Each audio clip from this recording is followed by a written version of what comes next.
نکلو پورے ملک میں خلافت کی تحریک چلاؤ. سیاستدانوں میں کوئی مرد مجاہد ہے تو وہ آگے آئے, خلافت قائم کرائے.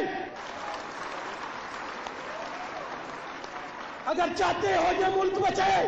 اگر چاہتے ہو فلسطین آزاد ہو, اگر چاہتے ہو لیبیا ریوائیو ہو, اگر چاہتے ہو پوری دنیا میں اسلام نافذ ہو, اگر چاہتے ہو مسلمان کی عزت ہو, یہ بغیرتی کی زندگی چھوڑ دو. کوئی تو آئے آگے مرد مجاہد, کوئی تو قائم کرے خلافت. نہیں تم لوگوں میں اتنی جرت تو سائیڈ میں ہو جاؤ, کسی اور کو کر لینے دو, لیکن اس کے بغیر گزارا نہیں ہے. جس نعمت عظما کو ترستا ہے زمانہ, جس نعمت عظما کو ترستا ہے زمانہ, جس نعمت عظما کو ترستا ہے زمانہ,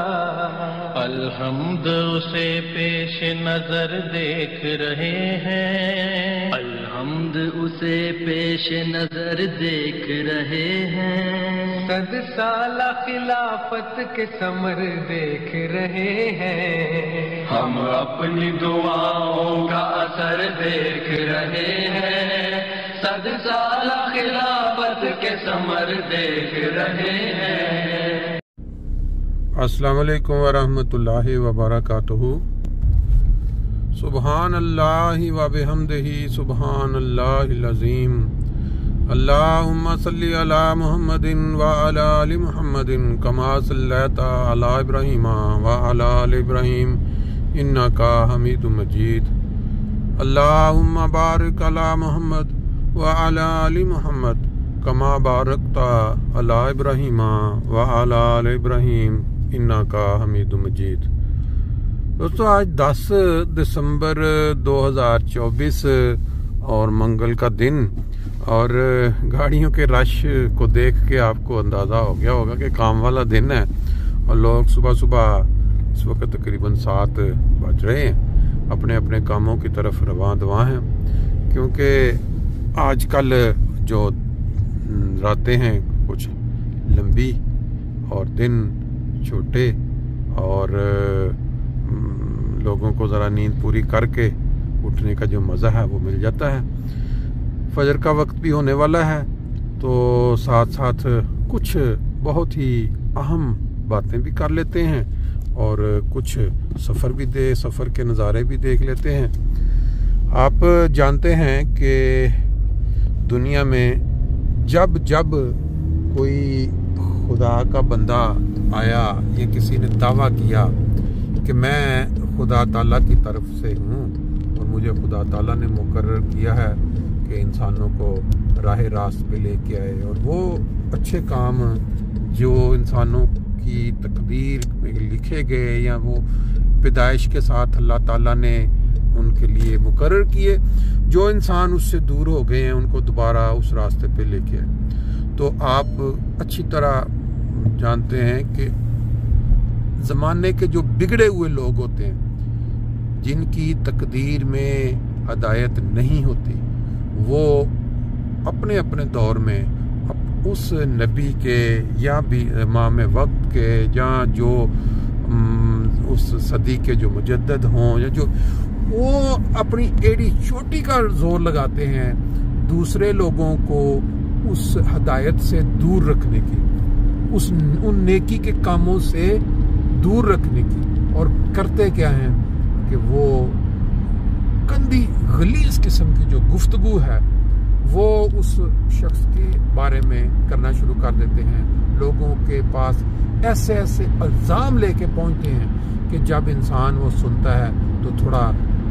متاثر ضرور ہوتا ہے کہ یار یہ جو بندہ ہمیں بلا رہا ہے خدا کی طرف, نیکی کی طرف, جب اس کا کردار اس طرح کا ہے, جب یہ اس طرح کا ہے جس کے یہ لوگ جو کہہ رہے ہیں, تو یہ ہم کیوں اس کی بات مانیں. اس کی وہ سارا جو خوبیاں, جو نیکیاں, جو کردار یا نمونہ اس نے پیش کیا ہوتا ہے, ایسے بدبخت لوگ وہ کہانیاں سنا کر ان لوگوں کو اس سے محروم کرتے ہیں. آج کے دور میں جو سوشل میڈیا ہے, ہر انسان دنیا میں, میرا خیال ہے کبھی کوئی ایسا دور نہیں آیا ہوگا جس میں کوئی بھی برائی, کوئی بھی ہرزہ سرائی, یا گستاخی کسی نیک بندے کے متعلق پوری دنیا میں پھیلانے کے لیے اتنی تیزی کے ساتھ کوئی انسان نے وہ وقت نہیں دیکھا ہوگا جو آج دیکھ رہا ہے. جس طرح آج ایٹم بم موجود پڑے ہیں ایک بٹن دبانے پہ پوری دنیا کے خاتمے کے لیے، اسی طرح سوشل میڈیا جو ہے وہ دنیا میں بھرا پڑا ہے کہ کوئی بدبخت اپنی بدبختی کو دنیا کے سامنے لانا چاہے تو 1 منٹ بھی نہیں لگتا، ساری دنیا جو ہے اس سے واقف ہو جاتی ہے. ابھی کل کی بات ہے، سٹرولنگ کرتے ہوئے ایک پیج پہ مطلب کوئی بات چیت نارمل لوگ بیٹھے ہیں کوئی گفتگو، میں نے ان سے پوچھا کہ بھئی کیا ٹاپک چل رہا ہے جس پہ آپ پیسے کما رہے ہیں یا جو اس نے نہ دیکھا نہ تھا، اس نے مجھے آن لائن لیا لائیو خود ہی، اور ساتھ ہی وہ شروع ہو گیا تمسخر اور تضحیک، ہرزہ سرائی اور ایسے ایسے الفاظ میں اس نے وقت کے جو امام جو اللہ تعالیٰ نے آج کے دور میں نبی پاک صلی اللہ علیہ وسلم کی جو خبر دی ہوئی تھی کہ امام مہدی نے آنا ہے، انہوں نے زمانے کو بچانا ہے، دنیا کو کٹھے مل کے رہنا سکھانا ہے، وہ شخص اتنے گرے ہوئے انداز میں اس نے وہ پتہ نہیں کہاں سے اس نے وہ پیج نکال کے اور اس کے اوپر اپنی تشریحات اور اپنے الفاظ، کیونکہ اصل جو گند دلوں میں بڑھا ہوا ہے، جو وہ کیا کہتے ہیں اس کو، بغض، اس کی وجہ کیا ہے؟ انسان آخر سوچ سکتا ہے، غور کر سکتا ہے. اس کی وجہ یہ ہے کہ اس معاشرے میں پاکستان، انڈیا، افغانستان اور یہ بنگلہ دیش، اس معاشرے کے اندر یہ جو بچے پچھلے 20-30 سال یا 50 سال 70 سال سے جب سے یہ زمانہ چل رہا ہے امام مہدی کا، وہ جو بچے پیدا ہو رہے ہیں کس ماحول میں پیدا ہو رہے ہیں، کہاں پیدا ہو رہے ہیں، اور وہ کیا ان کے دماغوں میں چیز ڈالی جا رہی ہے، اس وجہ سے ان کے دماغ اتنے گندے، اتنے مغلظ ہو چکے ہیں. زبانیں، ان کا کردار دیکھیں، روزانہ اخبارات بھرے پڑے ہیں ان سرخیوں سے کہ فلاں مسجد میں یہ واقعہ ہو گیا، فلاں کے گھر میں یہ واقعہ ہو گیا، فلاں. کیا وجہ ہے اس کی وجہ یہی ہے کہ جو زمانے کا امام ہے، جو وقت کا امام ہے، اس کا انہوں نے انکار کر دیا ہے. نہ صرف انکار کر دیا بلکہ وہ بے شرمی کے ساتھ اس طرح ان کی تضحیک اور ہرزہ سرائی کرتے ہیں کہ جو لوگ سنتے ہیں، جن کا مزاج پہلے ہی خراب ہے، وہ اس سے متاثر ہو کے وہ اور زیادہ اس کو ابھارتے ہیں، اور ان کا جو اپنا مزاج ہے اور خراب ہوتا ہے. یورپ میں جب نبی پاک صلی اللہ علیہ وسلم کی ذات کے متعلق ہرزہ سرائی کی گئی اور وہ خاکے بنائے گئے یا کوئی، تو سب سے آگے جو پیش اس کی مذمت کرنے میں یا اس کے خلاف جو احتجاج، وہ جماعت احمدیہ تھی، جو وقت کے جو آج امام ہیں ان کو ماننے والے. اور بہت تکلیف ہوتی ہے جب اس طرح کا کوئی واقعہ ہوتا ہے، لیکن ایک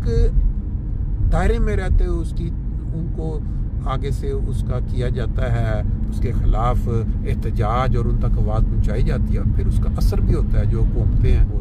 لیکن ہمارے ملکوں میں بدبخت لوگ ایسے ہیں کہ ان کی ہرزہ سرائیوں کے اوپر جو حکومتیں ہیں یا جو ادارے ہیں وہ بھی خاموش رہ کے ان کا ساتھ دینا شروع کر دیتے ہیں. اب آپ دیکھ لیں پوری سوشل میڈیا پہ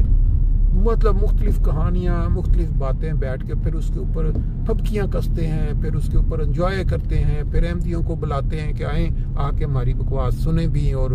بہرحال ان کی قسمت ان کے ساتھ. ہم مسجد قریب آ گئی ہے، ہم اپنا حسب معمول تھوڑا صلی اللہ کر لیتے ہیں، باقی پھر انشاءاللہ. صلی اللہ نبینا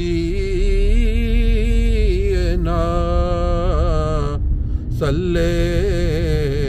علی محمد صلی علی حبیبنا صلی علی محمد.